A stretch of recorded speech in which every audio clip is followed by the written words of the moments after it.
توكل عليه ونعوذ بالله من شرور أنفسنا ومن سيئات أعمالنا من يهده الله فلا مضل له ومن يضلل فلا هادي له ونشهد أن لا إله إلا الله وحده لا شريك له ولا مثل له ولا مثال له ولا مماثل له ونشهد أن سيدنا وسندنا وشفيعنا محمدا عبده ورسوله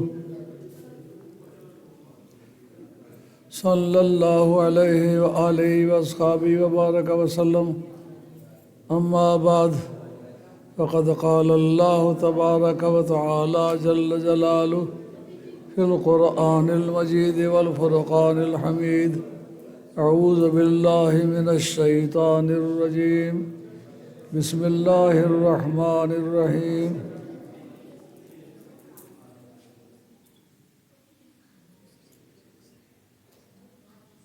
قل لا أسألكم أجرا إلا المودة في القربى صدق الله مولانا العظيم وبلغنا رسوله النبي الكريم ونحن على ذلك من الشاهدين والشاكرين والحمد لله رب العالمين الصلاة والسلام عليك يا سيدي يا رسول الله وآلك وأصحابك يا حبيب الله وقال بعد لقد نصركم الله ببدر وأنتم أذلة صدق الله مولانا العظيم وبلغنا رسوله النبي الكريم ونحن على ذلك من الشاهدين والشاكرين والحمد لله رب العالمين الصلاة والسلام عليك يا سيدي يا رسول الله وعلى آلك وأصحابك يا حبيب الله الصلاة والسلام عليك يا سيدي يا رسول الله وعلى آلك وأصحابك يا حبيب الله الصلاة والسلام عليك يا سيدي يا رسول الله وعلى آلك وأصحابك يا حبيب الله محترم سامعین و حاضرین، آپ کی خدمت عالیہ میں حاضر ہوں اور اپنے ان دوستوں کی تعریف کرتا ہوں جو ان تمام فنکشنز اور تقریبات میں حاضر رہے ہیں، اور ان لوگوں کے بارے میں شکایت کرتا ہوں کہ جو ریگولر جمعے پر آیا کرتے تھے وہ جمعے پر بھی ریگولر نہیں آئے، اور اس کے بعد حضرت والی بغداد شہنشاہ جیلان کا یوم ولادت، آپ کا میلاد گزرا، اس پر بھی نہیں آئے۔ خاتون جنت سیدہ فاطمہ 2 ماہ رمضان شریف کو تشریف لائی ہیں، ان کی تقریب پر بھی نہیں آئے۔ حضرت سیدہ خدیجہ کبریٰ 10ویں محرم کو آپ کا وصال ہوا، 10ویں ماہ رمضان کو، اس میں بھی نہیں آئے ہوئے۔ وہ سمجھتے ہیں کہ اتنے آدمیوں سے وہ حاضری کس سے لگاتا ہوگا، ایک ایک آدمی کا نام لے کے بتا سکتا ہوں فلان نہیں آیا، کیوں نہیں آیا؟ مانگتا تو کسی سے کچھ نہیں ہوں، اگر کسی سے مانگوں تو پھر تو کہے وہ اپنے لالچ کے لیے بلاتا ہے۔ جس خدمت کے قابل ہوں، حقیر سی طاقت ہے، حقیر سا سامان ہے، خدمت کرتا ہوں، دعائیں دیتا ہوں، جو پیغام میرے پاس ہے وہ پہنچاتا ہوں، تو میرے سب سے زیادہ قریب وہی رہے گا جو میرے لیکچر کو یاد کرتا ہے، اس پر عمل کرتا ہے۔ اور میں نے اپنی زندگی میں ہر دکھ میں ہر سکھ میں اس پر عمل کیا ہے، نتیجہ دیکھ لو کیسا ہے۔ میں سمجھتا ہوں اللہ تعالیٰ نے وہ سب میری حقیر مسائی قبول فرمائی ہیں۔ اگر وہ فارمولہ صحیح ہے تو آپ کو بھی اسی فارمولے پر عمل کرنا چاہیے۔ میں نے جس زمانے میں 9-10 برس تک لگاتار میرے خلاف کیسز رہے ہیں، میں چلتا رہا ہوں، لیکن کوئی بھی یوم کربلا میں نے مس نہیں کیا، یوم حیدر قرار مس نہیں کیا، کوئی میلاد مصطفیٰ مس نہیں کیا۔ یعنی تمام تقریبات جو میرے مذہب سے تعلق رکھتی ہیں میں ان پر پورا اترتا چلا آیا۔ خدا تعالیٰ نے اس کمی کو پورا کیا، میں خوش نصیب ہوں۔ بھائی جہاں جہاں جگہ ملتی ہے بیٹھ جاؤ، آگے آنے کی تدبیر نہ کرو۔ عرض خدمت ہے، آج 17 ماہ رمضان ہے، جس کو یوم بدر سے تعبیر کیا جاتا ہے۔ یہ چند تقریبات جن کا میں نے ذکر کیا ہے، ان میں سے پہلی بات کہ حضرت والی بغداد شہنشاہ جیلان کی ولادت باسعادت یکم ماہ رمضان کو ہوئی ہے، یکم ماہ رمضان کو ہوئی ہے، لیکن وہاں کی مقامی آبادی نے متفقہ طور پر اس کو تسلیم کیا ہے کہ حضرت غوث پاک نے طلوع سحر کے بعد سے لے کر کے روزہ افطار کرنے کے وقت، غروب آفتاب کا وقت افطاری کا وقت نہیں ہے۔ حدیث کے اندر آتا ہے اذا اقبل اللیل من المشرق، جب شام مشرق سے آگے بڑھے وہ وقت روزے کی افطاری کا ہوتا ہے، سورج کے غروب کے ساتھ افطاری نہیں ہوتی۔ یہی وجہ کہ آپ مسجدوں میں اکٹھے ہوتے دیکھتے ہیں کہ ایک آدمی کہتے ہو گیا جی وقت، دوسرے بابے کہتے دیکھو ادھر مشرق کی طرف سے سرخی نظر آ رہی ہے، اس کا مطلب ادھر سے رات آگے نہیں بڑھی، اس لیے روزے کی افطاری کا وقت نہیں ہے۔ آپ اس بات کو بھی یاد رکھیں۔ اگر یہی ایک مسئلہ آپ کو صحیح طور پر ذہن میں بیٹھ گیا تو میں سمجھتا ہوں میری کوشش کوئی نتیجہ لائی ہے۔ غروب آفتاب روزے کی افطاری کا وقت نہیں ہے، بلکہ رات کے آگے بڑھنے کا وقت روزے کی افطاری کا وقت ہے۔ لیکن اس میں ایک بات سمجھنے کی یہ ہے،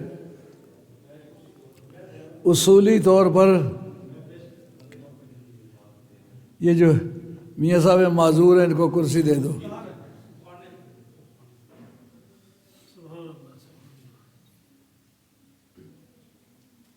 میاں عبداللطیف صاحب کو کرسی دے دو۔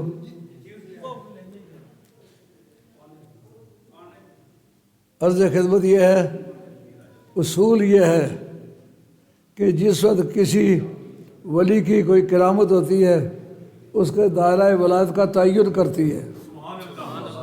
جس درجے کا وہ ولی ہو اسی درجے کے اس کے کرامات ہوتی ہیں۔ نبی پاک علیہ السلام کی ذات بابرکات نے مکہ شریف میں روزہ فرض نہیں فرمایا، مدینہ شریف میں فرض فرمایا۔ وجہ کیا تھی؟ کہ جس کا عقیدہ غلط ہو اس کو اعمال صالحہ کی تعلیم بے سود ہوتی ہے۔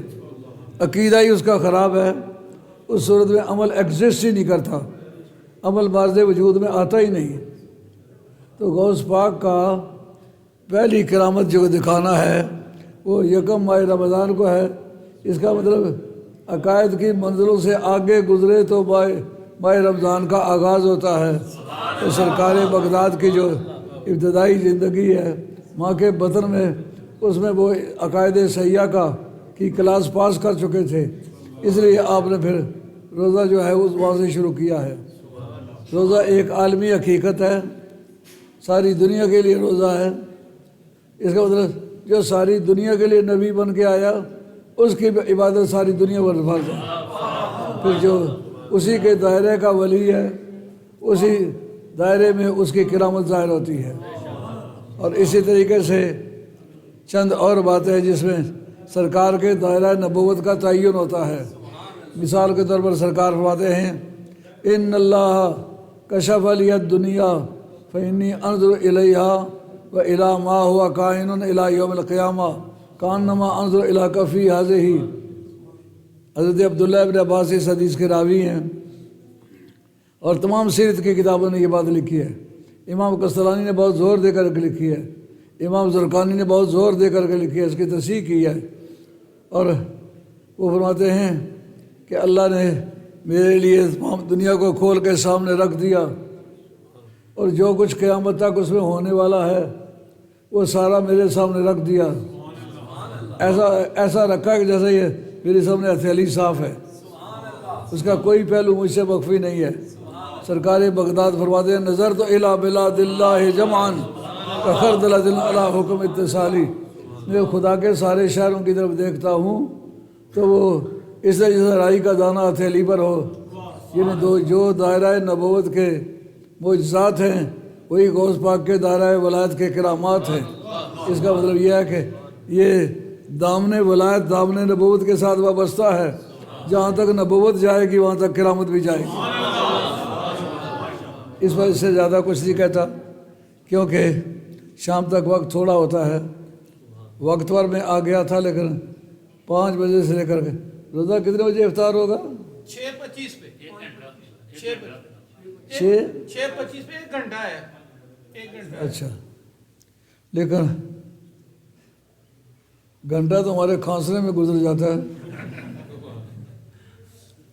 عرض خدمت یہ ہے، اسی لیے ہم نے ساری زندگی ملازمت کسی کی نہیں کی کہ اپنی آزادی طبع کو استعمال کرنا ہے۔ ہمارے ائمہ میں سے جس نے کسی کی ملازمت اختیار کی وہ امامت کا فریضہ نہیں ادا کر سکا۔ امام ابو حنیفہ نے ملازمت نہیں اختیار کی، کھل کر دین کا کام کیا۔ امام مالک نے حکومت کی ملازمت نہیں کی، کھل کر اہل بیت کا ساتھ دیا ہے۔ اور امام شافعی نے ملازمت نہیں کی، ان کو کہا عقیدہ چھوڑو یا وطن چھوڑو، ان کا وطن چھوڑ سکتا ہوں، عقیدہ نہیں چھوڑ سکتا ہوں۔ ان میں سے کوئی بھی کسی کا ملازم نہیں گزرا۔ امام احمد حنبل تمام محدثین کا استاد ہے، بالواسطہ یا بلا واسطہ، ایک دن بھی ملازمت اختیار نہیں کی، اس لیے کھل کر یزید کو کافر اس شخص سے پہلے مرتبہ کہا ہے۔ تو ہم نے بھی اپنی آزادی طبع کو زندہ رکھنے کے لیے کسی کی ملازمت نہیں کی۔ جس مولوی سے پوچھو تمہاری تنخواہ کیا ہے، وہ کہتا 500 میری تنخواہ ہے۔ مجھ سے کوئی پوچھتے آپ کی تنخواہ کتنی، میں نے کہا 60 روپے میری تنخواہ ہے۔ 60 روپے اس وقت کسی چپڑاسی کی تنخواہ نہیں تھی، اور کئی ہزار روپیہ ماہانہ میں مسجد کو دیا کرتا تھا۔ خدا تعالیٰ مجھے کسی طرح دیتا تھا۔ تو عرض کرنے کا مقصد یہ ہے، یہ ٹائم تھوڑا ہے، مگر 2 4 باتیں سب کے بدل عرض کرتا ہوں۔ رہ گئی جناب سیدہ خاتون جنت کی ذات پاک سرکار، باقی تمام صاحبزادیاں حضور کی صاحبزادیاں ہیں، لیکن جس تاریخ مبالغہ کیا جانے لگا، اس نے کہا تعالوا ندعو ابناءنا و ابناءکم و نساءنا و نساءکم و انفسنا و انفسکم ثم نبتہل ونجعل لعنۃ اللہ علی الکاذبین۔ آؤ ہم بلائیں ندعو ابناءنا، اپنے بیٹوں کو بھی، ابناءنا و نساءنا، اپنی خاتونوں کو بھی، و انفسنا و انفسکم، اپنی جانوں کو بھی لے آؤ۔ ثم نبتہل ونجعل لعنۃ اللہ، سرکار نے اس موقع پر اس کا مصداق چنا، یعنی یہ اولاد کا لفظ کس پر آئے گا، یہ چننا سرکار کا کام ہے۔ نساء کا اطلاق کس پر آئے گا، یہ سرکار پر موقوف ہے۔ سرکار نے اولاد کے ترجمے میں حسن و حسین کو چنا،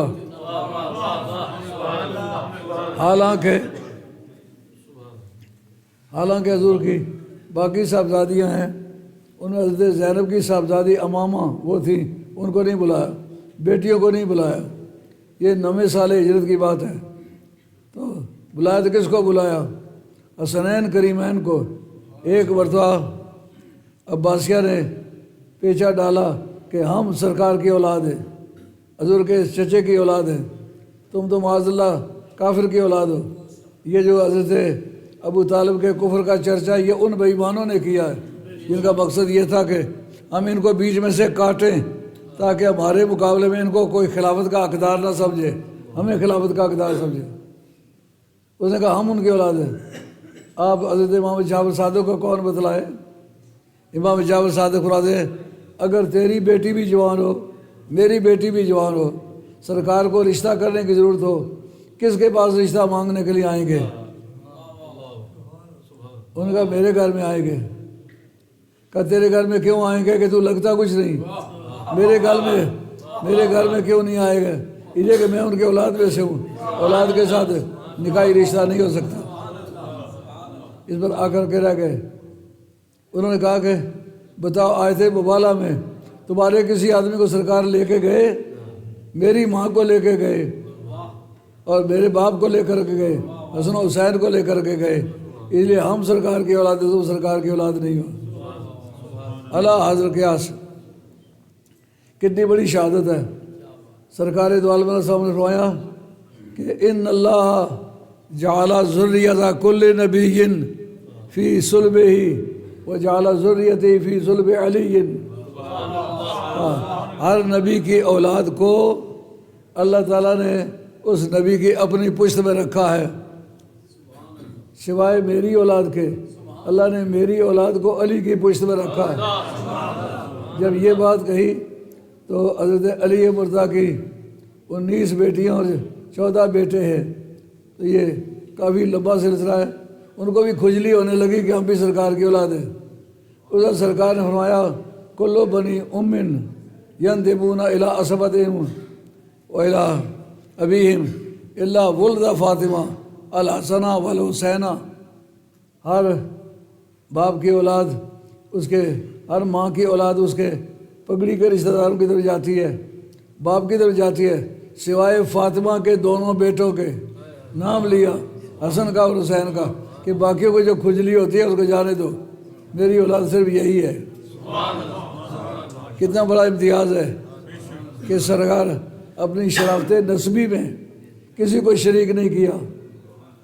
یہی وجہ ہے پوری دنیا میں یہ علم عقیدہ کی بحث ہے، کتاب النکاح میں یہ کفات کی بحث آتی ہے۔ ہم کفر جو ہیں جن کا کفات درجہ برابر بنتا ہے ان کا آپس میں نکاح ہونا چاہیے۔ تو کہا جتنے عرب قریشی ہیں وہ باقی عربوں سے افضل ہے، کوئی عرب ہونے کی وجہ سے قریشیوں کے گھر سے رشتہ نہیں کر سکتا، اور جتنے قریشی ہیں یہ سارے کے سارے حضرت وہ صدیق رضی اللہ عنہ کے اولاد کے ہم کفر نہیں ہیں، کیونکہ وہ اہل بیت خلافت ہے۔ حضرت عمر کی اولاد کے برابر نہیں ہے کیونکہ وہ اہل بیت خلافت ہے۔ وہ جناب عثمان کی اولاد سے کفات ان کی نہیں ہے کیونکہ وہ اہل بیت خلافت ہے۔ قریشی ہونے میں برابر ہے لیکن اولاد کفات ان کی اس لیے نہیں ہے کہ وہ اہل بیت خلافت ہے۔ مگر اس کے بعد ان تینوں خلیفوں کی اولاد جناب حیدر کرار کی اس اولاد کی ہم کفر نہیں ہے جو غیر فاطمی ہے۔ حضرت سیدہ فاطمہ کی اولاد کے سوا جو دوسرے اولاد علی ہے وہ علوی کہلائیں، قریشی کہلائیں، حیدری کہلائیں، کہلاتے رہیں، سید نہیں کہلا سکتے، کیونکہ ان کی خبر ہاشمی ہونا جو ہے اس کو باقی قریشیت پر افضلیت ہے۔ حضرت سیدہ عائشہ کہتی ہیں ایک مرتبہ سرکار نے مجھ سے فرمایا یا عائشہ، جبریل آ کر مجھ سے کہنے لگے قلبت مشارق الارض و مغاربہا فما وجدت اخضر افضل من الہاشمیہ۔ کہا کہ میرے زمین کے گرد و نواح کو گپاپا، ان کو الٹا پلٹا، لیکن کوئی قوم بھی کوئی برادری بھی وہ حضرت ہاشمیوں کے برابر نہیں ہے، اور علی افضل منہم، ہاشمیوں میں سے علی سب سے افضل ہے، تو افضل کا افضل افضل ہوتا ہے، اس لیے ان کے برابر ہے۔ کیا بات سمجھ آ رہی ہے؟ یہ پیچھے جو ملائکہ کی فوج ہے یہ پتہ نہیں ان کو بھی سمجھ آ رہی ہوگی یا نہیں۔ یہ مجھے یہ چھوٹے طالب علموں سے بہت لگاؤ ہے، کیونکہ میں چھوٹا سا خود طالب علم رہا ہوں نا، تو بڑے طالب علموں کی ستم ظریفیاں دیکھتا رہا ہوں، تو اس لیے مجھے میرا دھڑا ان بچوں کے ساتھ رہتا ہے۔ اور گل سمجھ آنی بھی کہ نہیں؟ شاباش شاباش۔ عرض خدمت ہے، یہ بات ہوئی حسنین کریمین کی، اور خاتون جنت کو اللہ تعالیٰ نے فرمایا جیسے کہ آپ دعا مانگتے ہیں اللہم رب ہذہ الدعوۃ التامۃ والصلوۃ القائمہ، اس حدیث کے بارے میں ہے کہ اذان کے بعد پوری دنیا میں جو دعا مانگی جاتی ہے وہ یہ ہے۔ صحابہ کرام نے کرام کی ایک جماعت سے پوچھا کہ بل وسیلہ دو، یا رسول اللہ کہتے ہیں کہ آتے ہو محمد الوسیلہ، محمد کو وسیلہ عطا فرماؤ۔ وسیلہ کیا چیز ہے؟ سرکار نے فرمایا وہ جنت میں ایک اعلیٰ ترین مقام ہے۔ ایک ہے جنت کا وہ حصہ تھا جہاں انبیاء صالحین اللہ ہوں گے، ان کے اندر ایک اعلیٰ ترین مقام ہے جس کا نام ہے وسیلہ۔ اللہ نے مجھ سے وعدہ کیا میں دوں گا۔ انہوں نے پوچھا اس میں کون رہے گا؟ کہا ایک میں رہوں گا، ایک علی رہے گا، ایک حسن رہے گا، ایک حسین رہے گا، ایک فاطمہ رہے گی۔ نعرہ تکبیر، نعرہ رسالت، نعرہ حیدری، مفکر اسلام۔ یہ پیچھے جو چوزہ پارٹی ہے ان کو بھی بات سمجھ آ رہی ہے؟ ماشاءاللہ۔ ایک قیامت کا میدان ہے جس میں باتیں واضح ہو جانے والی ہیں۔ امام احمد بن حنبل نے فضائل امیر المومنین میں یہ حدیث بیان کیا جو میں بیان کرنے لگا ہوں۔ دوسرا امام ابن مردویہ نے، جن کا سنِ وفات 410 ہے، شیراز کے رہنے والے ہیں، انہوں نے بھی یہ حدیث بیان کیا جو میں بیان کرنے لگا ہوں۔ اور اسی طریقے سے لکھا ہے امام ابن حجر مکی نے سواقِ بورقہ میں، باقی سیرت کی جتنی کتابیں سب نے اندر لکھا ہے کہ قیامت کا میدان ہوگا، اعلان ہوگا، غضوا ابصارکم ونکسوا رؤوسکم، عرش کے پردوں سے آواز آئے گی، سبھی گردنیں جھکا لو، آنکھیں بند کر لو۔ کہا کسی نبی کی کوئی بیوی آئے گی، ماں آئے گی، بیٹی آئے گی، بہن آئے گی، بیگم آئے گی؟ کہا کوئی نہیں آئے گا، صرف نبی پاک کی بیٹی صاحبزادی وہ گزرنے والی ہے۔ آنکھیں بند کرو کہ جناب سیدہ کا حجاب ہے، گردنیں جھکا لو کہ تعظیم ہے۔ کہ حتیٰ تبرہ فاطمہ بنت محمد صلی اللہ علیہ وسلم مع 70,000 حور عین، حتیٰ کہ 70,000 حوران بہشتی کے جھرمٹ میں جناب سیدہ گزریں گی۔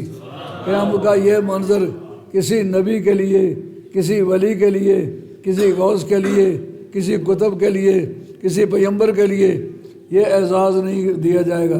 یہ اعزاز ہوگا تو جناب سیدہ فاطمہ کو ہوگا۔ آنکھیں بھی بند کرو، گردن بھی جھکاؤ، اس سے بڑھ کر کوئی اور امتیاز ہو سکتا ہے؟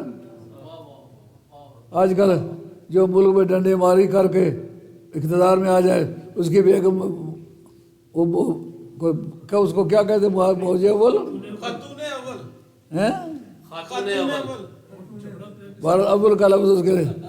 لیکن سرکار دو عالم علیہ السلام کی ذات پاک نے اولیت کا اعلان کسی کے لیے نہیں کروایا، حالانکہ پوری امت میں اہل عقیدہ کے نسبت سے جناب خدیجہ کبریٰ سب سے افضل ہے۔ کیوں؟ اس لیے کہ سب سے پہلے سرکار کا کلمہ جناب خدیجہ نے پڑھا ہے۔ اور مسلم شریف کی حدیث ہے، من سنّا سنتاً حسنتاً فلہ اجرہا و اجر من عمل بہا الی یوم القیامہ ومن سنّا سنتاً سیئۃً فعلیہ وزرہا و وزر من عمل بہا الی یوم القیامہ اور کما قال علیہ السلام۔ مسلم شریف کی حدیث صحیح ہے۔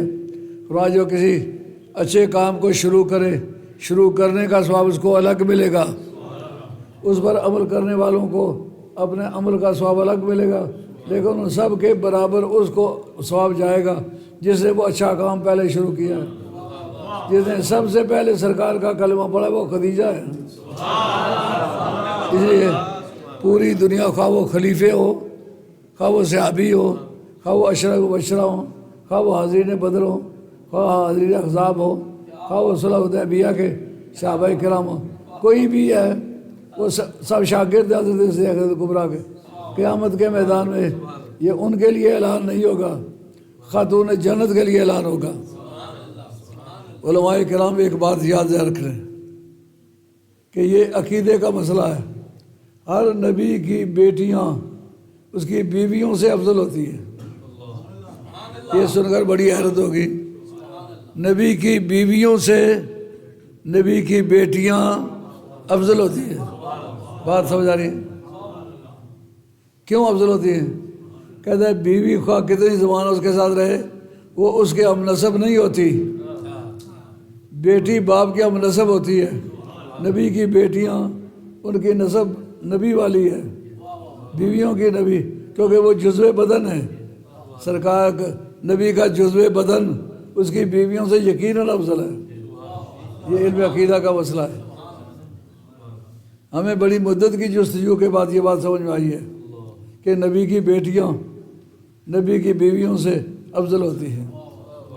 اور حضرت سیدہ فاطمہ طیبہ طاہرہ، پوری روئے زمین پر جب فرشتے آئے تو، نبی آئے تو، ملائکہ آئے تو، حضور بیٹھے ہوئے ہیں، صرف خاتون جنت آئی ہیں، سرکار کھڑے ہو گئے،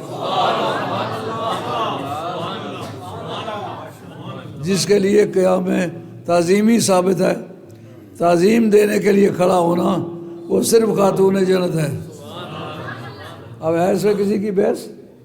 کوئی خلیفہ ہو، حاضرین بدر میں سے ہو، مہاجر ہو، انصار میں سے ہو، وہ سیدہ فاطمہ نہیں کہلا سکتا۔ صرف سیدہ فاطمہ کے لیے سرکار کھڑے ہوئے۔ قیامت تعظیمی اور اس سے آگے بحث نہیں کرتے کہ مسئلہ اصل میں رہ جائے گا۔ اور آگے حضرت خدیجہ کبریٰ 10ویں سال نبوت میں ان کا وصال ہوا، لیکن تا دم آخری ایک پیسہ کسی شخص کا سرکار پر خرچ نہیں ہونے دیا۔ یہ باتیں عام طور گپوں کے طور پر کہی جاتی ہے کہ حضرت ابوبکر صدیق رضی اللہ عنہ جیسا خرچہ کسی نے نہیں کیا۔ یہ بات سراسر غلط ہے، اس لیے کہ سب سے زیادہ جس نے خرچہ کیا وہ جناب خدیجہ کبریٰ ہے۔ اور کہا کہ وَوَجَدَكَ عَائِلًا فَأَغْنَىٰ، اس کی تفسیر میں علامہ راضی نے تفسیر کبیر کے اندر لکھا ہے کہ سرکار ایک دن دورہ کر کے پورے مکے کا واپس آئے، دیکھا آگے صحابہ کرام کو پریشان دیکھ کے آئے۔ حضرت خدیجہ کبریٰ وہ بڑی سائیکالوجسٹ ہے، فوراً طبیعت پہچان گئی۔ یا رسول اللہ، آپ کی طبیعت پر کچھ تقدر ہے، آپ کی طبیعت کچھ زیر بار ہے، اس کی کیا وجہ ہے؟ کچھ آسودہ حال نظر نہیں آتے۔ ان نے کہا اے خدیجہ، جتنے میرے صحابہ یا غلام ہیں یا آزاد کردہ غلام ہیں، نہ ان کے پاس رہنے کا مکان ہے، نہ کھانے کی روٹی ہے، نہ پہننے کا کپڑا ہے۔ میں اگر ان کے مدد کرنا چاہوں تو میرے پاس پیسے نہیں ہیں، اور اگر میں پیسے تیرے لے کے خرچ کروں تو تجھ سے شرم آتی ہے، نہ خرچ کروں تو پھر اللہ کی بارگاہ میں شرم محسوس کرتا ہوں کہ ان مسکینوں اور بے گھر لوگوں کو، بے کس لوگوں کی مدد کیوں نہیں کی۔ جناب سیدہ کہتی ہیں اے ابوبکر صدیق، ادھر گلی میں جتنے لوگ گزر رہے ہیں ان کو اندر بلا لو، قریشیوں کو گواہ بنا لو۔ جناب سیدہ اندر گئی، کیونکہ آپ سپیکولیٹر تھی، یعنی پیسے دیے کسی کو، اس کو عربی میں کہتے ہیں مزاربت۔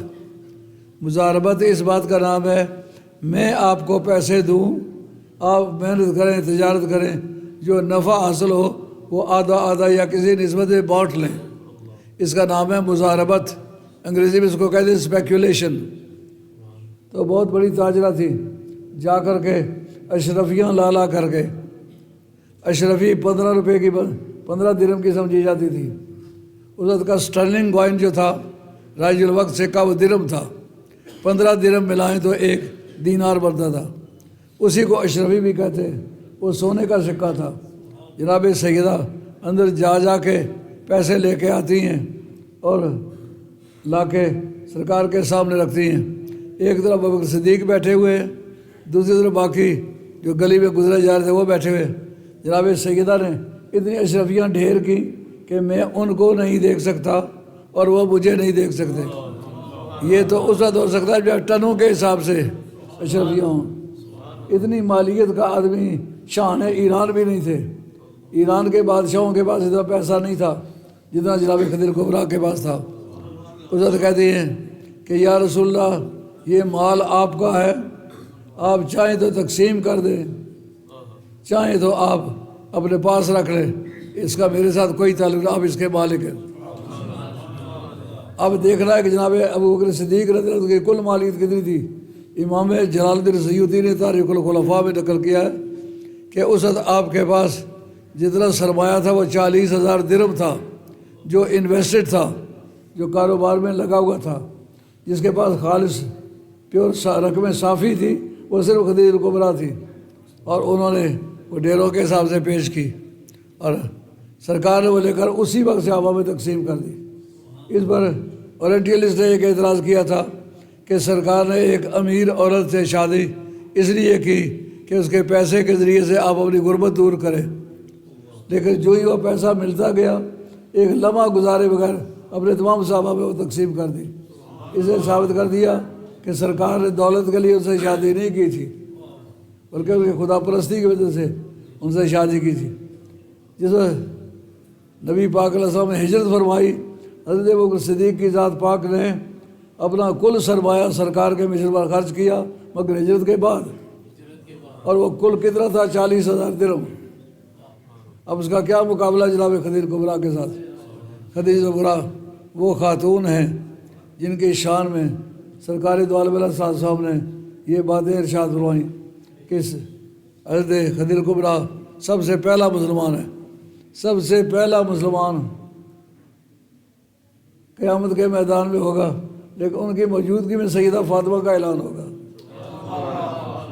اور سرکار کا یہ فرمانا کہ جو وسیلہ ہے اس مقام پر ہم پنج پاک ہوں گے، یہ بات امام الحج مکی نے لکھی ہے ایک، اور حضرت امام احمد بن حنبل فضائل امیر المومنین میں لکھی ہے 2، امام ابن مردویہ نے فضائل امیر المومنین میں لکھی ہے 3۔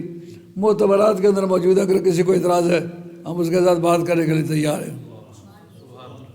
تو یہ جناب خدیجہ کبریٰ یہ 10ویں ماہ رمضان ان کی بات ہے۔ اب یہ جو 17 ماہ رمضان ہے اس کا نام ہے بدر۔ بدر پر غور کرنا پڑے گا۔ جس وقت کسی شاہی جنگ کے انالیسس کرتے ہیں اس کی بیک گراؤنڈ کو پہلے چیک کرنا پڑتا ہے، دیکھیں گے اس وقت کفار کے پاس طاقت کیسی تھی، مسلمانوں کے پاس طاقت کیسی تھی۔ مسلمانوں کے پاس 2 چادریں نہیں تھی، ایک ہی چادر کمر سے باندھی ہوئی ہے اور اسی کا آدھا حصہ لے کر اوپر کیا ہوا ہے، اور ایک کھجور لے کر 2 آدمی کھاتے تھے، آدھی آدھی کھجور بانٹ لی اور 24 گھنٹے اس پر گزارے۔ یہ ان کی معاشی حالت تھی۔ جن کی معاشی حالت یہ تھی ان کو یہ اطلاع ملی تھی 1000 اونٹ شام سے سامان تجارت سے لاد لیا گیا ہے، اور ان کے ساتھ 30 گھوڑے ہیں جو ان کے نگہبانوں کے ہیں، وہ چل رہے ہیں۔ تو ادھر خزرمی کا جو قتل تھا اس کی وجہ سے یہ آتش بھڑک اٹھی تھی۔ عربوں کے اندر انتقامی جذبہ ایسا تھا کہ اگر ایک قتل ہو جاتا ہے تو اپنی زندگی میں اس کے لیے بھرپور کوشش کرتا کہ اس کا بدلہ لیا جائے۔ اگر وہ بدلہ نہ لے سکے مرتے بعد وصیت کرتا تھا کہ میری اولاد میں وہ آدمی ہوگا جو اس کا بدلہ دے گا۔ 8-8 9-9 12-12 پشتوں تک ایک قتل کے سلسلے میں پھر قتل چلتے رہتے تھے اور لوگوں کا خون بہتا رہتا تھا۔ یہ نظام سارا عالم اسلام نے دیکھا ہوا تھا۔ اس خزرمی کا جو قتل تھا اس کی وجہ سے انہوں نے بدلہ لینا چاہا، اور عورتوں نے جو سوئی سلائی کا کام کرتی تھی انہوں نے اپنا اجزا اندوختہ تھا وہ بیچا ہوا تھا شام میں کہ اس جنگ کے لیے تیاری کرنی ہے، راشن پورا کرنا ہے۔ چنانچہ ایسا سامان بھی ہوا، جاسوس نے آ کر اطلاع کی کہ 2 اونٹ صبح کے وقت ذبح ہوتے ہیں، 2 اونٹ شام کے وقت ذبح ہوتے ہیں، اس لیے اندازہ لگاؤ کتنے آدمی ہوں گے۔ کہا کم از کم 1000 سے زیادہ بندہ ہے۔ تو وہ 970 تھے، لیکن خوشی سے کھاتے تھے۔ ان کو پتہ تھا مسلمان اجڑ کے گئے ہوئے ہیں، پیسہ دھیلا بھی ان کے پاس کوئی نہیں ہے، سامان جنگ بھی ان کے پاس کوئی نہیں ہے۔ اور مدینہ شریف کے رہنے والوں کو کہتے تھے یثربی، بنجر زمین میں رہنے والے۔ تو بنجر زمین میں رہنے والے کے بارے میں یہ عقیدہ تو نہیں ہوتا اس کے پاس بہت سارے پیسے ہوں گے، اس کے پاس بہت سارا جنگی سامان ہوگا۔ کہا یہ صحرا نشین ہے، ان کو لڑنے کا طریقہ ہی نہیں آتا۔ جس وقت ان کی اطلاع ملی تو سرکار نے تیاری پکڑ لی۔ جس وقت گئے سمندر کے کنارے پہنچے، سرکار نے اسی کے ایک ریفرینڈم کیا، صحابہ سے کہا او مسلمانوں، آل مدینہ نے مجھ سے جو وعدہ کیا تھا وہ یہ تھا کہ اگر آپ پر کوئی حملہ آور ہو تو جس سے ہم اپنے جان مال عزت و آبرو کو محفوظ کرتے ہیں اسی طرح آپ کی عزت و آبرو جان و مال کو محفوظ کریں گے، لیکن باہر نکل کے لڑنے کا وعدہ نہیں کیا تھا۔ اب ہم لڑنے جا رہے ہیں کیونکہ وہ جو قافلہ آ رہا ہے اس کو راستہ روکیں گے۔ اس کے لیے جا رہے۔ اس صحابہ کرام میں سے حضرت مقداد بن الاسود، یہ جو حضرت حیدر کرار کو اس امت میں بھی اور پہلی امتوں میں بھی سب سے افضل جانتے ہیں، یہ وہ ہیں۔ ان کا نام ہے مقداد بن الاسود۔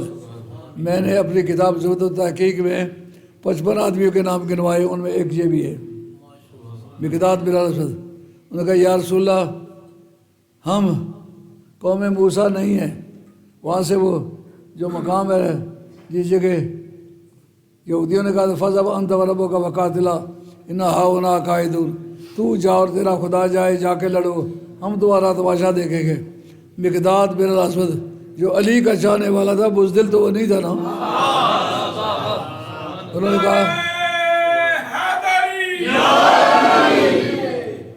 کہا یا رسول اللہ، ہم قوم موسیٰ نہیں ہیں جو کہیں تم جاؤ تمہارا خدا جائے، ہم تماشا دیکھیں گے۔ یا رسول اللہ، آپ کہیں گے آپ بھی تماشا دیکھیں، آپ کا خدا بھی تماشا دیکھے، مرد کے بچے تو لڑکے دکھائیں۔ یہ بات اب چونکہ اس وقت 70 صحابہ حضرت معاذ کی طرف سے تھے، سعد بن عبادہ جنہوں نے حضرت صدیق کو خلیفہ ہی نہیں مانا، عمر کو خلیفہ ہی نہیں مانا، ان کے ہاتھ پر بیعت ہی نہیں کی، نہ ان کی خلافت کو تسلیم کیا۔ ان کا مزاج جو ہے شام کی سرزمین میں ہے، ان کو مارا تھا حضرت عمر فاروق نے تو وطن چھوڑ کے چلے گئے تھے۔ بدری صحابی ہیں جو مولوی فتوے دیتے پھرتے رہے، جو فلاں کو نہ مانے وہ کافر ہے، فلاں کو نہ مانے وہ کافر ہے، انہوں نے کسی کو بھی نہیں مانا، جتنے خلفاء کسی کو تسلیم نہیں کیا، دوسرے بدر میں وفات پائی۔ ان کا نام تھا سعد بن عبادہ۔ چونکہ پورے بدریوں میں نصف بندے ان کے تھے، باقی مہاجر بھی اور حضرت معاذ کے ساتھی بھی ملاؤ آدھ سے کم بنتے تھے۔ ان اکیلے کے جو ساتھی تھے بنو خزرج، ان کی تعداد آدھ سے زیادہ تھی۔ انہوں نے کہا یا رسول اللہ، اگر آپ کی مراد ہم سے، آپ سے پوچھنا چاہتے ہیں، یہ بات کہ لڑنا ہے، کٹنا ہے، مرنا ہے، میدان میں نکلیں، اس کے دو نتیجے ہو سکتے ہیں، مار بھی سکتے ہیں، مر بھی سکتے ہیں، لیکن جہاں تک یہ سامنے سمندر کی موجیں نظر آ رہی ہیں جی، اگر آپ حکم دیں تو سمندر کی موجوں کے گلے پڑ جائیں گے، موت قبول کرنے کے پیچھے نہیں ہٹیں گے۔ اس کا نتیجہ سوائے مرنے کا کچھ نہیں ہے نا۔ آگے چل کر ایک جگہ ڈیرا لگایا تو ایک صحابی حباب بن وہ عرض کرتے یا رسول اللہ، یہ آپ نے اجتہادی رائے سے لگایا ہے یا وحی کے مطابق؟ انہوں نے کہا نہیں، وحی کے مطابق نہیں لگایا، اجتہاداً لگایا۔ انہوں نے عرض کیا یا رسول اللہ، پھر میری رائے یہ ہے آپ آگے چلیں، بدر میں جہاں پانی ہے پانی پر چل کر کے قبضہ کر لیں اور وہاں اپنا کیمپ لگا لیں تاکہ ضروری وقت پانی پی سکیں، طہارت کر سکیں، وضو کر سکیں، جانوروں کو پانی پلا سکیں۔ یہاں ٹھہرنا اچھا نہیں، چلے گئے، وہاں پہنچے۔ اب اس وقت یہ بحث ہے کہ کفار کے پاس فکری قیادت کیا ہے، سیاسی قیادت کیا ہے۔ اب لڑتے نا، آپ کو یاد ہے بغداد کی جنگ کے وقت انہوں نے اپنے جنرلوں کو کہا بتاؤ کتنی کیجویلٹی ہوگی، اندازہ کر کے بتلاؤ۔ انہوں نے کہا اتنا اسلحہ کام آئے گا، اتنے بندے مارے جائیں گے۔ وہ ان جنرلوں کا تجزیہ تھا، وہ انالیسس کر رہے تھے۔ اس جگہ آپ کو دیکھنا ہوگا ان کی فکری قیادت کس کے پاس تھی۔ فکری قیادت شیبہ کے پاس تھی۔ شیبہ جو تھا، شیبہ بن ربیعہ، یہ ان کا جنگی تدابیر کو ترتیب دینے والا، سیاسی معاملات کو ترتیب دینے والا یہ تھا۔ ان کے پاس سیاسی قیادت یہ تھی، اور لڑنے والا وہ عتبہ تھا جو عرب آرمی کا، مشرق آرمی کا CNC تھا۔ یہ ان کے پاس قیادت تھی، فوجی قیادت۔ اور اس کے بعد اس کا بیٹا تھا ولید جو رستم عرب تھا، جو 70 جنگیں پہلے لڑ چکا تھا۔ اس کا سنگل کمبیٹ کا سسٹم تھا، سنگل کمبیٹ، ایک ایک آدمی مقابلے میں آتا تھا، وہ لڑتے جاتے تھے، جو گرتا جائے اس سے شکست تسلیم ہوتی جاتی تھی، پھر نیا آدمی آتا تھا۔ اس لیے سب سے بڑی بات ان کے پاس وہ ولید تھا کہ جو تمام رسوم عرب کا رسوم تھا، 70 جنگیں اس نے لڑی ہوئی تھیں۔ اب جناب مقابلے میں اترنے والے تھے، ادھر سے سرکار کے غلام جو مدینہ طیبہ کے رہنے والے تھے وہ نکلے۔ جب مقابلے میں گئے انہوں نے پوچھا کون ہو؟ انہوں نے کہا ہم مدینہ شریف کے انصار ہیں۔ انہوں نے کہا سیران وردوں کے ساتھ لڑنے کے لیے تیار نہیں ہیں، یار قریشیوں سے لڑیں گے، ہاشمیوں سے لڑیں گے کہ جن کے ہاتھ سے اگر مارے بھی جائیں تو لوگ یہ کہیں کہ جوان نے مارا ہے ان کو، ان کے ہاتھ سے نہ مرنا چاہتے نہ ان سے لڑنا چاہتے۔ واپس ہوئے۔ اب سرکار کی ذات پر موقوف تھا، ان کو تو پتا تھا کون سا صحابی کتنے پانی میں ہے۔ نام لیا، اے نا حمزہ، حمزہ کہاں ہے؟ عرب سوسائٹی میں حضرت امیر حمزہ سب سے زیادہ شاذور، سب سے زیادہ خوبصورت، سب سے زیادہ بہادر آدمی تھے، حضور کے چچا تھے۔ اور دوسرا کہا اے نا علی، علی کہاں ہے؟ جب کر کے کہا کے سامنے آگے کھڑے ہو گئے، نہیں تو مرنے کے لیے بلایا جاتا آدمی کا قدم ہی نہیں اٹھتا۔ میں ایک دو مرتبہ جیل میں گیا ہوں، وہاں تماشا دیکھا، جو پھانسی دیتے ہیں وہاں کے جلادوں سے پوچھا جو پھانسی دیتے کیا پوزیشن ہوتی ہے؟ اس نے کہا پکڑ کے پھانسی والے پھندے پر کھڑا کرتے ہیں، لاتیں کم کرنا بند کر جاتی ہیں۔ کوئی جس کی پھانسی کا آرڈر ہے وہ کھڑا ہی نہیں ہو سکتا، اس کو اٹھا کے یہاں لٹکاتے ہیں، اپنے پاؤں سے چل نہیں سکتے۔ جو سرکار نے بلایا اے نا علی، جمپ کر کے وہ کھڑے ہو گئے۔ اب جناب میدان میں آئے۔ تیسرا عبیدہ بن الحارث، یہ ان سے عمر میں بڑے تھے، چچا زاد بھائی تھے سرکار کے۔ یہ تینوں میدان میں نکلے۔ جب آمنے سامنے گئے، سنگل کم بیٹھ کا سسٹم تھا، کون کس سے لڑے گا؟ تو بولا بزرگ فرمایا جو تم میں سب سے زیادہ شاذور ہے اس سے میں لڑوں گا۔ مزہ آیا کہ نہ آیا؟ جو سب سے زیادہ شاذور ہے اس سے میں لڑوں گا۔ آج کی تاریخ میں تو علی کا نام لینا بڑا آسان ہے، لیکن اس وقت تو بہت زندگی کا کھیل تھا۔ کون خطرہ قبول کرے گا؟ للکار کے کہتے یا رسول اللہ جو سب سے زیادہ شاذور ہے اسے میں لڑوں گا۔ انہوں نے ولید نے کہا میں نے بدر جنگیں لڑی ہوئی ہیں، کر وار، پہلے بتا تو کون ہے؟ انہوں نے کہا مجھ سے پوچھتے میں کون ہوں؟ انا الذی سمتنی امی حیدرا درغام آجا من ولیکن کسورا، میں وہ ہوں جس کی ماں نے حیدر نام رکھا تھا۔ ان کی ولادت کعبہ شریف میں ہوئی تھی، تو آپ کی مائی صاحبہ کا جو ابا تھے ان کا نام حیدر تھا، انہوں نے حیدر نام رکھ دیا۔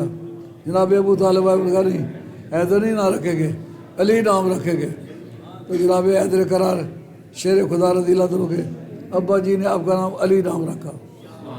اب جس کہا کاروبار، اس نے کہا میں بہت شاذور ہوں، میرا کاروبار کوئی نہیں سہ سکتا۔ فرمایا طبیعت کی آزمائش کر لے، غلط فہمی میں تیری غلط فہمی میں دور کروں گا۔ پہلا بار اس نے کیا، جناب مولا مزدار نے بائیں ہاتھ کی ڈھال پر لیا، سنبھلنا ہی چاہتا تھا، مولا علی کی تلوار اس کی گردن سے پار ہو گئی۔ حاضرین پوچھنے لگے یہ مارنے والا کون ہے، یہ مرنے والا کون ہے؟ کہا مرنے والا رستم عرب ہے اور مارنے والا علی شاہ حیدر امام کبیرہ کے بعد از نبی شد بشیرا نذیرا، کے بعد از نبی شد بشیرا نذیرا، علی ابن ام محمد رسول چو موسیٰ ہمی گفت ہارون وزیرا، چو موسیٰ ہمی گفت ہارون وزیرا، بجنگ احد جو نبی ماندہ تنہا، خدا یز فرستادہ ناد علی را۔ کہا جب احد کے میدان میں سب چھوڑ کے بھاگ گئے تھے، رب کہتا ہے پیارے علی کو کیوں نہیں بلاتا؟ ناد علی کا نزول حضرت جامی کی تحقیق کے بتاؤ احد شریف میں ہوا۔ بجنگ احد جو نبی ماندہ تنہا، خدا یش فرستادہ ناد علی را۔ جناب حیدر قرار شیر خدا رضی اللہ تعالیٰ تلوار سیدھی کر کے کھڑے ہو گئے، سرکار کی طرف مڑ کر دیکھا، سرکار مسکرا رہے تھے کہ واہ جنے نے پترا نکال کی دیا۔ میرا یہ بات کبھی ایک معاہدہ ہوا تھا، جس تاریخ سرکار کو حکم ہوا کہ وہ انذر عشیرتک الاقربین، آپ اپنے قریبی رشتہ داروں کو ڈرائیں، آپ نے یوم بنو ہاشم منایا۔ بات سمجھ آ رہی ہے نہیں آ رہی؟ یہ ابتدائی دور ہے۔ آپ نے یوم بنو ہاشم منایا، گوشت پکایا، روٹیاں پکائیں، بہت اعلیٰ قسم کی دعوت دی، کھلائے۔ اس کو کہتے ہیں آپ سبھی لوگ میرے رشتہ دار ہو، کوئی دوسری پشت میں، کوئی تیسری میں، کوئی چوتھی میں، پر کوئی بھی ایسا آدمی نہیں ہے عالم میں موجود ہے میرے ساتھ اس کا رشتہ نہ ہو۔ مگر میں تمہیں کہتا ہوں کہ مجھے اللہ نے اپنا نبی بنایا ہے، مجھے اپنا رسول بنایا ہے، مجھے دعوت دی ہے کہ تو لوگوں کو بلا، اور کیسر و کسریٰ کے خزانے ایک دن میرے سامنے الٹے جائیں گے۔ کون ہے جو رسول ہونے کے دعوے کی بنیاد پر مجھے اپنا بھائی بنا لے؟ اس وقت ہاشمیوں میں سے ایک اٹھا، اس نے کہا یہ نبوت کا دعویٰ واپس لے، وگرنہ ہماری تلواریں ہوں گی، تیری گردن ہوگی۔ مولا موزہ کھڑے ہو گئے، جم کر کے فرمایا میں اس ماں کے لال کی شکل دیکھنا چاہتا ہوں جس نے تلوار کا نام لیا۔ مہربانی کر کے میدان میں نکلے، اگر ایک مرتبہ تلوار کا نام نکلے، نام لے کر کے میدان میں نکلے، میں واپس جانے دو، میرا بھی نام علی نہیں ہے۔ میں ابھی تمہیں دکھاؤں گا وہ کون ہے جسے تلوار کا نام کیوں نہیں لیتے ہو؟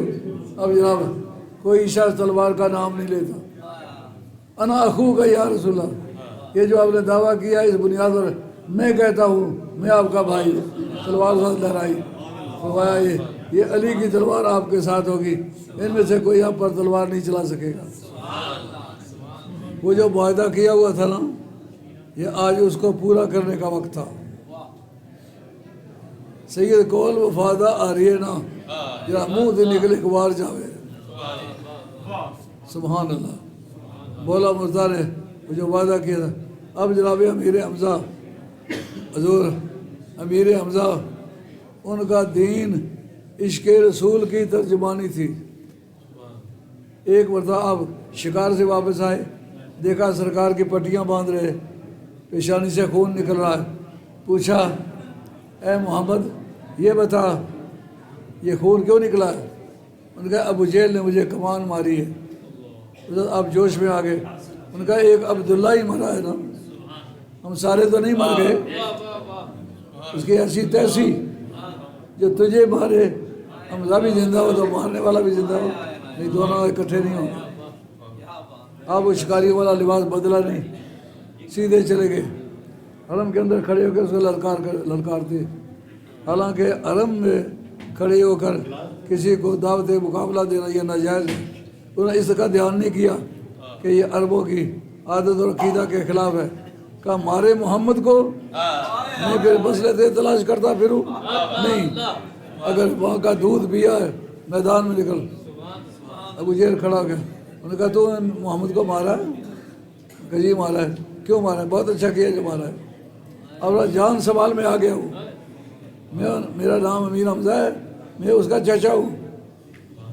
آپ نے جمپ کر کے، آپ کے پاؤں میں بڑا خم تھا، اس لیے آپ کا جمپ جو ہے گھوڑے سے زیادہ تھا۔ آپ نے جمپ کیا اور اس کو کمان ماری اسی جگہ جس طرح جناب نبی کریم علیہ السلام کو کمان لگی تھی، اور چلے گئے جا کر کے اس کو آپ کو خون بتلایا کہ یہ ابو جہل کے پیشانی کا خون ہے، یہ اسے میں بدلہ لے کے آ گیا ہوں۔ تو آپ نے فرمایا اے چچا جان، لوگوں کا خون بہانے سے میرا مطلب پورا نہیں ہوتا، اگر کلمہ پڑھ لیتے تو مجھے زیادہ خوشی ہوتی۔ یار چاچا ہونا بھی بڑا مزیدار رشتہ ہے۔ انہوں نے کہا چل یار پھر پڑھا کلمہ، یہ نہیں پتا کلمے کا مطلب کیا ہے۔ انہوں نے کہا ناراض رہو یار پڑھا کلمہ۔ تو حضرت امیر حمزہ نے مطلب سمجھے بغیر سرکار کے کہے پر کلمہ پڑھ لیا، اس کا نام تھا امیر حمزہ۔ اور اس کے بعد کی بات جناب، دو قیادتیں تھیں، ایک فکری قیادت تھی، ایک فوجی قیادت تھی۔ جب فکری قیادت شیبہ کے قتل کی وجہ سے جاتی رہی، اور جو عتبہ تھا فوجی قیادت اس کی وجہ سے جاتی رہی۔ اب جس وقت ان کو فوجی طور پر ڈسیبل کر دیا گیا، سیاسی طور پر ڈسیبل کر دیا گیا، تو اس کا مطلب یہ ہے کہ جو بدر کی جنگ ہے یہ فیصلہ کون تھی؟ آدمیوں کی غارت کی تعداد کچھ تھی، لیکن سیاسی نقطۂ نظر سے اس وقت تبصرہ کیا جائے تو جو فکری قیادت اور سیاسی قیادت تھی یا فوجی قیادت تھی وہ جناب حیدر کرار کی تلوار نے اس کا خاتمہ کر دیا تھا۔ اب یہ کہنا فلاں نے یہ کام کیا، فلاں نے یہ کام، سب نے جو کام کیا حق ہے، جس صحابی نے جو بھی کام کیا حق ہے، ان کی اپنی اپنی شان ہے، مگر جس نے اسلام کی اسٹیٹ کو قائم کیا اس کا نام علی ہے۔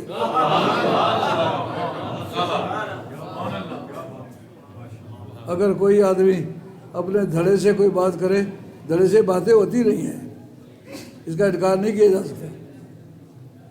مشکات شریف کے اندر حدیث موجود ہے، فضائل امیر المومنین امام احمد حنبل اس کے اندر یہ حدیث موجود ہے، امام ابن بردوی نے فضائل امام امیر المومنین اس کے اندر یہ حدیث موجود ہے کہ ایک خاتون آئی، اس نے ایک بھونا ہوا پرندہ اور ایک روٹی سرکار کی بارگاہ میں پیش کی، اور سرکار کی خدمت میں ایک صحابی رہتے تھے، حضرت انس ان کا نام تھا۔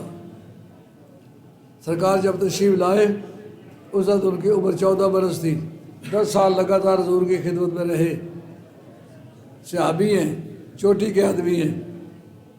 بعض حضرت نبی کریم صلی اللہ علیہ وسلم اللہم آتنی بحب خلق کا الیکا و الی رسول کا، مولا کریم جو کل کائنات میں تیری ذات کو سب سے زیادہ محبوب ہے اس کو لے آ، تیرے رسول کو جو سب سے زیادہ محبوب ہے وہ لے آ، تاکہ میرے ساتھ یہ پرندہ بھی کھائے اور یہ روٹی بھی کھائے۔ ادھر بعد سے دروازہ کھٹکھٹایا گیا، حضرت انس باہر گئے، کون ہے؟ علی ہوں۔ دروازہ نہیں کھولا، واپس چلے گئے۔ تھوڑی دیر کے بعد پھر دروازہ ہوا، پھر وہ باہر گئے، دیکھا کہ علی ہے، دروازہ نہیں کھولا۔ 3 مرتبہ باہر سے بولا مرزا نے دروازہ کھٹکھٹایا، 3 مرتبہ مل کے ملاقات کر کے واپس آ کے دروازہ نہیں کھولا۔ جب تیسری مرتبہ دروازہ کھولا حضرت علی مرتضیٰ آئے، فرمایا علی تو اتنی دیر سے کیوں آیا ہے؟ انہوں نے کہا میں تو 30 مرتبہ میں نے دروازہ کھٹکھٹایا، انہوں نے دروازہ نہیں کھولا۔ پوچھا تم نے کیوں نہیں کھولا؟ انہوں نے کہا میری لالچ یہ تھی کہ میرے قبیلے کا کوئی آدمی آئے جس کو یہ ٹائٹل ملے، مطلب تڑے تو اسے لگی تھے سے، میرا دل چاہتا تھا کہ میری اپنی برادری کا کوئی آدمی ہو، تو سرکار آتے نہیں بحب خلق کا الیکا و الی رسول کا، اللہ کریم اس کو لیا جو ساری کائنات میں تجھے سب سے زیادہ اچھا لگتا ہے، اس کو لا۔ ایک واقعہ دوسرے محدثین نے بیان کیا، ایک مرتبہ 2 روٹیاں اور 2 پرندے لے کے کوئی آئے، سرکار کی بارگاہ میں رکھے گئے۔ اس وقت سرکار نے یہی بات فرمائی کہ مولا کریم اس شخص کو لے آ جو تجھے سب سے زیادہ پیارا ہے، تیرے رسول کو سب سے زیادہ پیارا۔ اس میں اسٹیبلش ہوتا ہے جو سب سے زیادہ پیارا ہے۔ سب سے پیارا کون ہے؟ کہا آج کی تاریخ علی سب سے زیادہ پیارا۔ اس وقت بھی جناب انس نے یہی بات کی، 3 مرتبہ دروازہ کھٹکھٹایا گیا اور 3 مرتبہ جناب علی آئے ہوئے تھے، لیکن انہوں نے دروازہ نہیں کھولا۔ پوچھا وہ کیوں نہیں کھولا؟ کہا میرا لالچ یہ تھا کہ میری برادری کا کوئی آدمی ہو تو سب سے زیادہ محبوب ہونے کا ٹائٹل اس کو مل جائے۔ میرا خیال ہے شاید روزے کا وقت ہوا ہے۔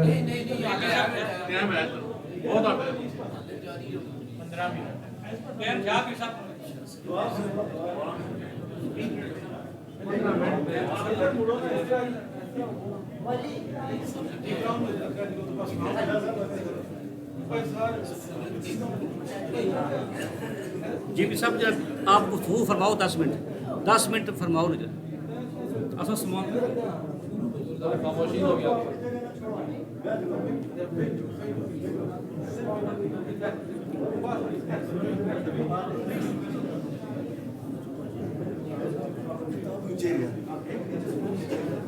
کہتے ہیں آپ تقریر جاری رکھیں، میں بیل چلانے والا آدمی ہوں تو پھر تو جاری رکھ سکتا ہوں. جو فکری کام کرنے والا ہے، پھول کی پتی پر شبنم کے قطرے کی جو چسک ہے اس کو بھی دماغ محسوس کرتا ہے. یہ بات ممکن ہی لگاتار ٹریفک چل رہی ہو میں تقریر کر رہا ہوں، یہ تو تقریر ٹیپ ہوئی ہوئی ہو تو وہ تو ہو سکتا ہے. میں تو دماغی حاضری کے ساتھ باتیں کرتا ہوں. اب میرا خیال ہے ختم شی پڑا جائے.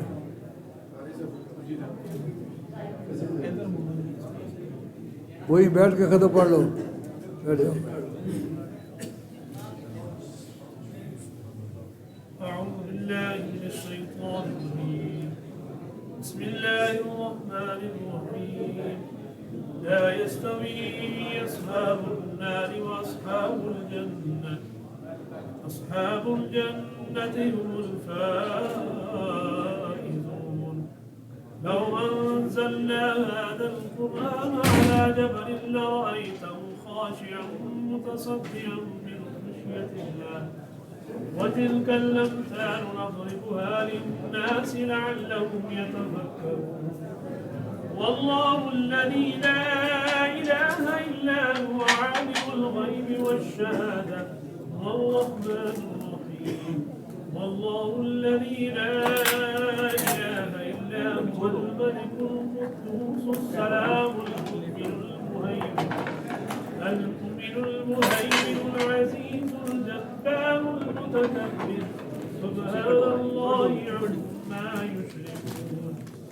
والله الخالق البارئ المصور له الأسماء الحسنى يسبح له ما في السماوات والأرض وهو العزيز الحكيم. بسم الله الرحمن الرحيم. قل يا أيها الكافرون لا أعبد ما تعبدون ولا أنتم عابدون ما أعبد ولا أنا عابد ما عبدتم ولا أنتم عابدون ما أعبد لكم دينكم ولي دين. بسم الله الرحمن الرحيم. قل هو الله أحد الله الصمد لم يلد ولم يولد ولم يكن له كفوا أحد. بسم الله الرحمن الرحيم. قل هو الله أحد الله الصمد لم يلد ولم يولد ولم يكن له كفوا أحد. بسم الله الرحمن الرحيم. قل هو الله أحد الله الصمد لم يلد ولم يولد ولم يكن له كفوا أحد. بسم الله الرحمن الرحيم. قل أعوذ برب الفلق من شر ما خلق ومن شر غاسق إذا وقب ومن شر النفاثات في العقد ومن شر حاسد إذا حسد. بسم الله الرحمن الرحيم. قل أعوذ برب الناس ملك الناس إله الناس من شر الوسواس الخناس الذي يوسوس في صدور الناس من الجنة والناس. بسم الله الرحمن الرحيم. الحمد لله رب العالمين الرحمن الرحيم مالك يوم الدين. إياك نعبد وإياك نستعين. اهدنا الصراط المستقيم صراط الذين أنعمت عليهم غير المغضوب عليهم ولا الضالين آمين. بسم الله الرحمن الرحيم. ألف لام ميم. ذلك الكتاب لا ريب فيه هدى للمتقين الذين يؤمنون بالغيب ويقيمون الصلاة ومما رزقناهم ينفقون. والذين يؤمنون بما أنزل إليك وما أنزل من قبلك وبالآخرة هم يوقنون. أولئك على هدى من ربهم وأولئك هم المفلحون. وإلهكم إله واحد لا إله إلا هو الرحمن الرحيم. إن رحمة الله قريب من المحسنين. وما أرسلناك إلا رحمة للعالمين. ما كان محمد أبا أحد من رجالكم ولكن رسول الله وخاتم النبيين وكان الله بكل شيء عليما.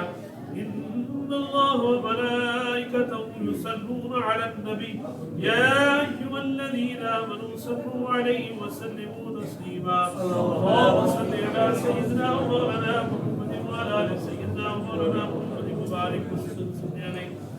سبحان ربك رب العزة عما يصفون وسلام على المرسلين والحمد لله رب العالمين. آمين.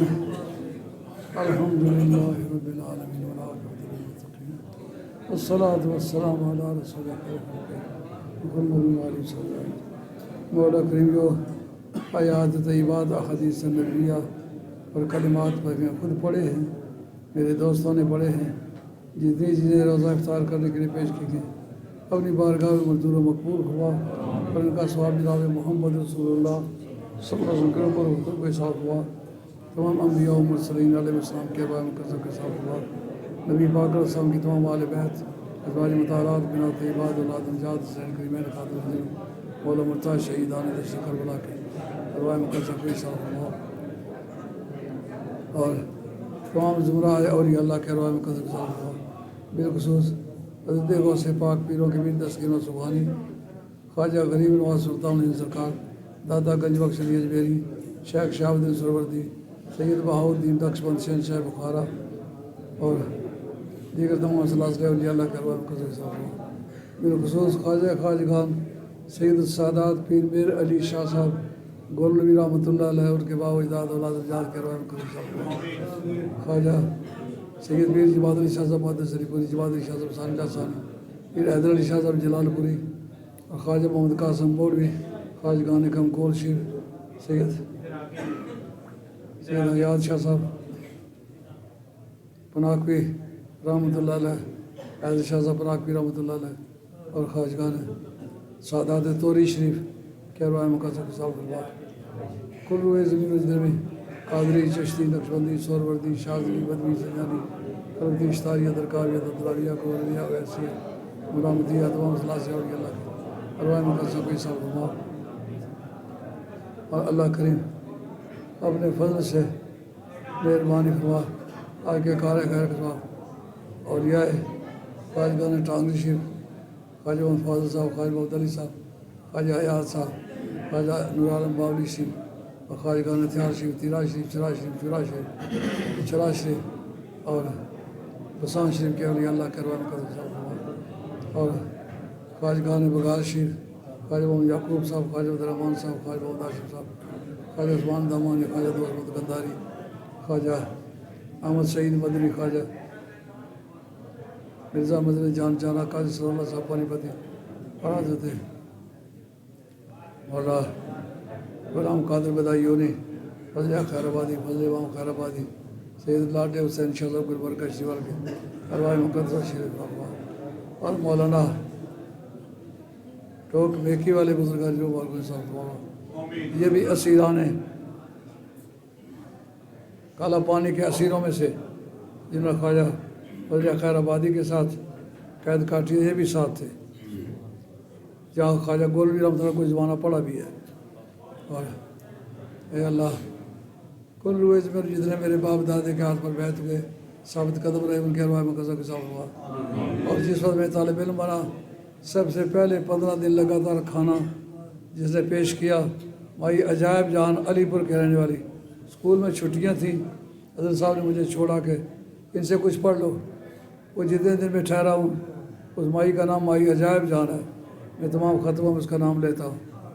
میری مصیبت کے 10 سال میں نے مقدمات بھگتے ہیں. اس میں مائی اشرف جان منگلہ کی رہنے والی تھی، انہوں نے میری لگاتار خدمت کی. بے وضو کھانا نہیں پکایا، بے وضو کپڑے نہیں دھوئے، بے وضو میرے کمرے میں داخل نہیں ہوئی. اللہ ان کو غریق رحمت فرمائے. اور ایک مائی رحمت تھی، اس کو کہیں خواب میں کسی نے کہا کہ شاہ صاحب کے پاس سونے کا بندوبست نہیں، اپنے جہیز کی رضائی کہیں تلاش کرتے کرتے مجھے کمرے میں جا کے پہنچائی. اللہ اس کی غریق رحمت فرمائے. کل روئے زمین جتنے مرد عورتیں بوڑھے بچے جن لوگوں نے میرے تعلیمی زمانے میں خدمت کی، مدد کی، اللہ کریم ان کو ترقی عزت اور برکت عطا فرما۔ ہمارے جتنے دوستوں نے میرے ہاتھ پر بیعت کی ثابت قدم رہے دنیا سے چل بسے، مولا کریم ان کی ارواح مقدسہ کو احساس فرما۔ ہمارے جتنے ساتھی اس مجلس میں آئے ہوئے ہیں، ہم سب کے آباء و اجداد ننیال ددیال سسرال متعلقین الحقین میں سے جتنے بھی لوگ عالیہ گزرے سب کے ارواح مقدسہ کو احساس فرما۔